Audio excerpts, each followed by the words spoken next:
Bismillahirrahmanirrahim. Assalamualaikum warahmatullahi wabarakatuh. Alhamdulillahirabbil alamin wa bihi nasta'inu ala umurid dunya waddin. Shalatu wassalamu ala asyrafil anbiya'i wal mursalin wa ala alihi wa ashabihi ajmain, amma ba'du. Wa ya ibadallah ittaqullaha haqqa tuqatih wa la tamutunna illa wa antum muslimun. Alhamdulillah, segala puji bagi Allah, Tuhan semesta alam yang mana telah memberikan kita berbagai macam nikmat. Atas nikmatnya lah kita dapat berkumpul, kita masih bisa bertatap muka pada bulan suci Ramadan kali ini di tahun 2024, yang mana semoga di tahun berikutnya kita masih bisa bertemu kembali, masih berjumpa kembali dengan bulan suci Ramadan yang penuh berkah ini. Amin ya rabbal alamin. Kemudian salawat dan salam tak lupa senantiasa kita curahkan kepada baginda Nabi Muhammad sallallahu alaihi wasallam, yang mana telah sukses menyebarkan visi misi dakwahnya, menyebarkan ajaran Islam dalam penuh kedamaian, kasih sayang dalam bingkai rahmatan lil alamin. Kalaulah bukan karena adanya Nabi Muhammad, kita nggak bakal ada. Laulah kalam makhlaqtul aflaq. Kalaulah bukan karena engkau wahai Muhammad, kalaulah karena bukan engkau wahai Muhammad, aku tidak akan menciptakan alam semesta ini. Kak, sepatutnya kita senantiasa kita bersolawat kepada baginda Nabi Muhammad atas rasa syukur kita, atas rasa syukur atas nikmat yang luar biasa menjadi bagian daripada umatnya Kanjeng Nabi Muhammad SAW.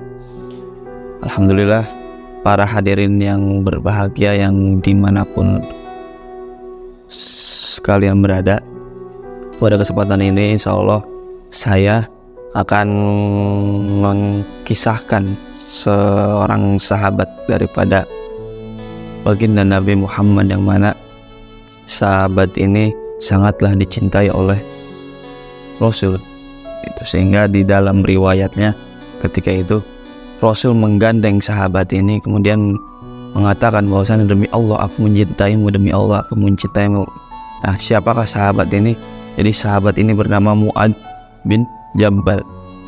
Nama lengkapnya Mu'ad bin Jabbal bin Amr al-Ansari al-Khazraji al-Madani al-Badri, yang mana kunyahnya ini bernama Abu Abdurrahman. Jadi kunyahnya itu nama panggilan lah, kalau misalkan di Indonesia nama panggilannya itu. Jadi ada Mu'ad ini adalah sahabat Mu'ad ini adalah seorang yang terkenal dengan kepintarannya, seorang yang sangat luar biasa dalam mendampingi dakwah Rasulullah, menjadi salah satu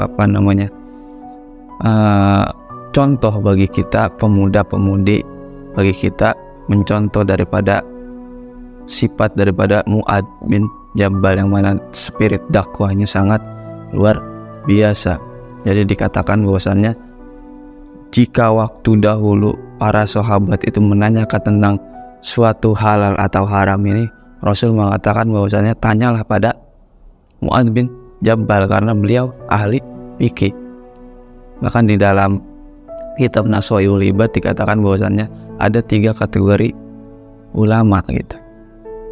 Kalau misalkan zaman tabi'in mah ada yang ulama yang ahli hukum, berarti termasuk Mu'ad bin Jabbal. Ada juga yang ulama yang ahli hikmah doang. Nah, Mu'ad bin Jabbal ini selain daripada ahli hukum, ahli Allah juga, ahli hikmah juga.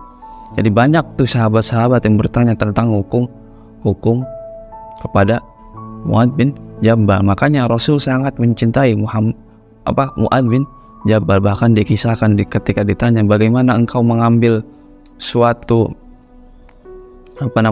menentukan suatu hukum, ketika itu Mu'ad bin Jabbal bilang kepada Rasul, aku akan mengambilnya dari Al-Quran. Kalau misalkan tidak ada dari Al-Quran, aku akan mengambilnya dari hadis Rasul, dari perkataan baginda Nabi Muhammad SAW. Kalau misalkan tidak ada dari keduanya, maka aku akan berijtihad. Aku akan menggunakan akal pikiranku yang mana berkah daripada yang diberikan oleh Allah Subhanahu wa Ta'ala. Jadi makanya di dalam Ahlus Sunnah wal Jamaah itu, selain daripada kita merujuk daripada Al-Quran dan Sunnah Rasul, yaitu hadis, sunnah dan Al-Quran dan hadis, kita juga merujuk pada ijma dan qiyas, ijtihad daripada ulama. Ketika ada suatu masalah hukum yang tidak terdapat di dalam Al-Quran atau hadis, kita melakukan ijma dan qiyas, berijtihad. Jadi udah kecontohin di zaman Mu'adz bin Jabal. Ketika Mu'adz bin Jabal ini tidak menemukan hukum di dalam Al-Quran dan hadis, maka beliau menggunakan pikirannya. Maka Rasulullah mengiyakan daripada setuju. Makanya di dalam hadis itu bahwasanya Rasul mengatakan, jika engkau menanyakan suatu perkara halal atau haram, maka tanyakanlah kepada Mu'adz bin Jabal. Ketika setelah Rasulullah wafat, pada zaman Umar bin Khattab ada sebuah halaqah. Jadi waktu itu Aizullah bin Abdullah masuk ke dalam masjid bersama para sahabat, kisaran 30 orang itu.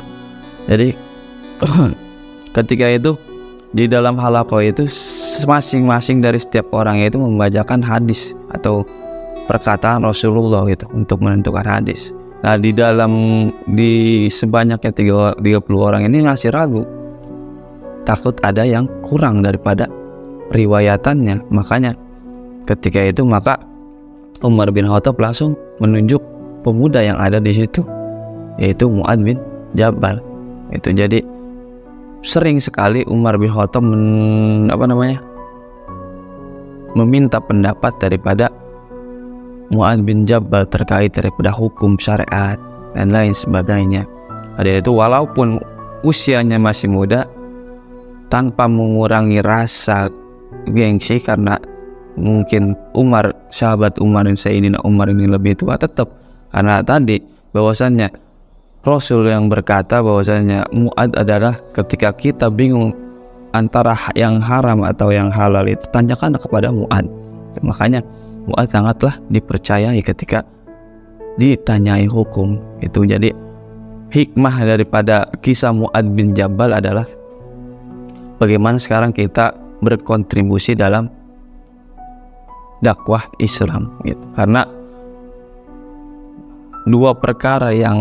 tidak ada dua perkara yang lebih utama kecuali dua hal, yaitu iman kepada Allah dan bermanfaat bagi umat muslim. Bermanfaat bagi umat muslim itu apa aja? Bermanfaat daripada, kalau misalkan bisa dari perkataannya, berarti dakwahnya, guru-guru, asatidz, ulama dan lain sebagainya, itu dari perkataannya. Bisa juga dari jahnya, dari kedudukan, jadi dari kepemimpinan dia, segala PHB itu dimudahkan oleh dia dan lain sebagainya. Acara-acara yang berbau Islam itu dimudahkan. Ada juga bi amwalihim, dengan harta mereka. Kalau misalkan nggak ada uang, berarti bi abdanihim, dengan badan-badan mereka. Jadi hal yang paling utama ini yang harus kita tekankan, dua hal yang paling utama yang harus kita tekankan, bahwasanya iman kepada Allah, amalan iman kepada Allah dan bermanfaat bagi muslim. Dan Mu'adz bin Jabal ini, kedua-duanya ada di Mu'adz bin Jabal, sudah bermanfaat bagi umat muslim. Nah, kita juga harus seperti Mu'adz bin Jabal. Mungkin cukup sekian dari saya. Apabila ada kata yang kurang yang salah, saya mohon maaf. Wallahul muwaffiq ila aqwamit thoriq. Wassalamualaikum warahmatullahi wabarakatuh.